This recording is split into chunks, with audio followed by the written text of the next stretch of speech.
Halos 4,000 sineserbisyohan na Maynilad sa Caloocan ang makakatanggap ng balikbayad. Bahagi po yan na mahigit 2 milyong pisong multang ipinataw sa kanila dahil sa isinupply na mababang kalidad ng tubig. Nakatutok si Maki Pulido. Karaniwang nasa 1,600 pesos ang water bill ni Josephine. Pero dahil sa rebate o balikbayad ng Maynilad, mababawasan ito ng mahigit 500 piso sa susunod na buwan. Makakatulong din kahit papano.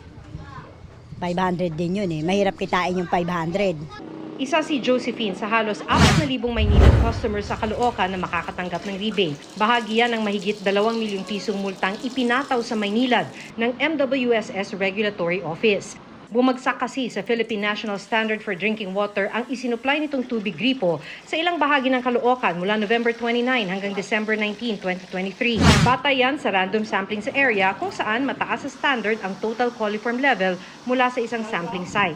Gayunman, walang fecal coliform o bacteria mula sa dumi ng tao o hayop sa mga sample.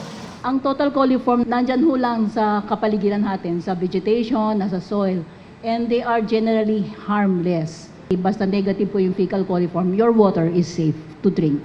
Zero man ang fecal coliform at walang nagkasakit, banta pa rin ito sa kalusugan ng publiko kaya pinagmulta ang Maynilad. If we penalize them for just any deviation, concessionaires will be more vigilant because they don't want to be penalized. Sabi ng Maynilad, posibleng nakontamina ang tubig nang mawala ng water pressure ang kanilang tubo dahil sa maintenance. Pasado naman umano ang water sampling sites na minomonitor nila kada araw. Noon nga pong nakita agad yun pong failure or compliance doon po sa ating water sampling ay ginawan din naman po natin agad ng paraan.